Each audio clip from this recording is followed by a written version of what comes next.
Sobat Geo. Hari ini kita lagi ada di Rumah Budaya Kratonan Surakarta.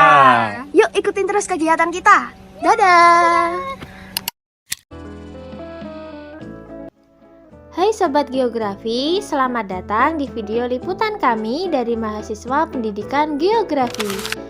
Kali ini kami mengajak kalian menjelajahi Rumah Budaya Kratonan Solo, sebuah tempat yang penuh dengan nilai sejarah, budaya, dan tentu saja nilai-nilai geografis. Yuk simak video kita kali ini. Rumah Budaya Kratonan terletak di Kecamatan Serengan, Kota Surakarta. Lokasi ini dahulu merupakan bagian dari lingkungan budaya Kratonan Kasunanan dan Mangkunegaran. Kini, Rumah Budaya Kratonan Solo dihidupkan kembali sebagai pusat edukasi dan pelestarian budaya Jawa, sekaligus menjadi ruang publik terbuka yang mendukung pariwisata budaya. Berbagai aktivitas budaya berlangsung di tempat ini, mulai dari pelatihan membatik, pertunjukan tari klasik, pemeran karya seni rupa, hingga diskusi budaya. Kegiatan ini tidak hanya mengenalkan warisan budaya kepada masyarakat, tetapi juga menjadi sarana pendidikan kontekstual bagi pelajar dan mahasiswa. Dari sudut pandang geografi, Rumah Budaya Kratonan termasuk dalam objek man-made komersial karena dibangun oleh manusia dan berfungsi sebagai tempat pertukaran jasa edukatif dan budaya. Materi geografi yang dapat dikaitkan antara lain yang pertama, geografi budaya. Contohnya melihat bagaimana budaya lokal dilestarikan di ruang fisik tertentu. Yang kedua, geografi perkotaan. Contohnya peran kawasan budaya dalam struktur ruang kota. Yang ketiga, interaksi manusia dan lingkungan. Contohnya bagaimana manusia memanfaatkan ruang untuk tujuan budaya dan ekonomi. Yang keempat, pariwisata berkelanjutan. Contohnya destinasi wisata edukatif yang menjaga kelestarian dan nilai-nilai lokal. Jika dilihat secara spasial, Rumah Budaya Kratonan berada di kawasan padat kota Solo. Keberadaannya memperkuat fungsi kawasan Serengan sebagai pusat budaya. Ini menunjukkan bagaimana ruang kota bisa digunakan secara multifungsi sekaligus mempertahankan identitas lokal. Peta lokasi dan penggunaan lahan di sekitarnya menunjukkan adanya keberagaman fungsi seperti pemukiman, edukasi, komersial, dan budaya. Ini cocok sebagai studi kasus dalam analisis tata guna lahan kota.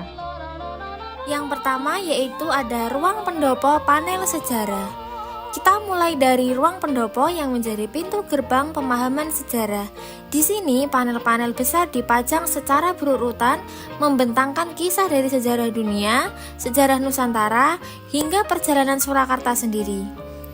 Panel pertama membawa kita menyusuri sejarah dunia dari masa prasejarah, peradaban awal Mesopotamia, Mesir kuno, Yunani, Romawi, hingga era modern yang penuh dinamika. Panel kedua berfokus pada sejarah Nusantara, menggambarkan kerajaan-kerajaan besar seperti Sriwijaya, Majapahit, masa kedatangan bangsa asing hingga perjuangan kemerdekaan Indonesia. Panel ketiga secara khusus menyoroti Surakarta, mulai dari berdirinya Kerajaan Mataram, perpecahan menjadi Surakarta dan Yogyakarta, hingga perkembangan kota ini di era modern. Sebagai mahasiswa pendidikan geografi, kami percaya bahwa tempat-tempat seperti ini harus dikenalkan kepada peserta didik sebagai bagian dari pembelajaran aktif dan konstekstual.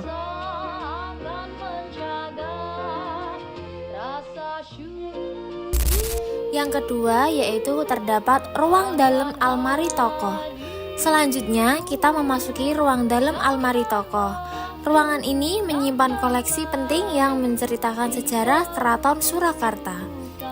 Dari sini kita bisa melihat bagaimana Keraton Mataram awalnya satu, kemudian terpecah menjadi dua kesultanan utama, yaitu terdiri dari Yogyakarta dan Surakarta. sebagai hasil dari perjanjian Giyanti pada tahun 1755. Setiap almari berisi artefak, dokumen, dan foto-foto tokoh penting yang berperan dalam sejarah keraton ini, memberikan gambaran mendalam tentang dinamika politik dan budaya yang terjadi.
Ruang yang ketiga adalah ruang sentang atau ruang cermin dengan ukuran 2 x 9 meter. Dinding-dinding ruangan ini dilapisi cermin datar hingga ke langit-langit yang menciptakan efek visual yang memukau dan reflektif. Di dalam ruangan ini kami menyaksikan pemutaran video dokumenter tentang Douwe Dekker yang dikenal dengan nama Pena Multatuli. Video tersebut mengisahkan keberaniannya mengkritik sosial kolonial Belanda melalui karya terkenal. Selanjutnya, kami memasuki ruang gandok politik etis yang dindingnya didominasi warna merah, menciptakan suasana yang kuat dan penuh semangat. Di sini, sejarah politik yang berkembang di Nusantara dan Surakarta dipaparkan secara rinci melalui panel-panel berbentuk bujur sangkar yang ditempel di dinding. Ruangan ini mengisahkan era politik etis, sebuah kebijakan Belanda pada awal abad ke-20 yang memberikan perhatian pada pendidikan dan kesejahteraan rakyat pribumi yang kemudian memicu kesadaran nasionalisme.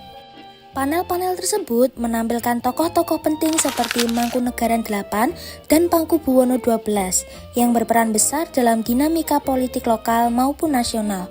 Melalui tampilan sejarah yang kaya ini, kami diajak memahami bagaimana politik etis membuka jalan bagi kebangkitan kesadaran nasional dan peran strategis para pemimpin lokal dalam menghadapi perubahan zaman. Setelah itu, kami melanjutkan ke ruang Revolusi Surakarta yang menceritakan perjuangan rakyat Surakarta menghadapi masa-masa pergolakan dan perubahan besar di era kemerdekaan, tepatnya pada tahun 1942 sampai 1946. Di sini, Bapak Gaitur memberikan penjelasan yang cukup mengejutkan bagi kami, terutama karena informasi tersebut baru pertama kali dengar. Beliau menjelaskan bahwa Surakarta sempat memiliki status sebagai daerah istimewa setara dengan Yogyakarta. Namun, status ini hanya bertahan selama 1 tahun dan kemudian dicabut pada tahun 1946. Selanjutnya adalah ruang perjanjian, di mana berbagai dokumen penting yang menjadi tonggak sejarah bangsa ini dipajang dengan detail. Terakhir adalah ruang Surakarta masa kini, yang menampilkan keunikan kota Surakarta dan disajikan melalui multimedia interaktif yang menarik, menunjukkan bagaimana Surakarta terus berkembang dengan menjaga tradisi sekaligus beradaptasi dengan perkembangan zaman. Ruangan ini memberikan gambaran jelas tentang dinamika dan semangat kemajuan yang terus berjalan di kota ini. Terima kasih sudah menonton liputan kami. Jangan lupa like, share, dan subscribe agar semangat belajar geografi terus menyebar.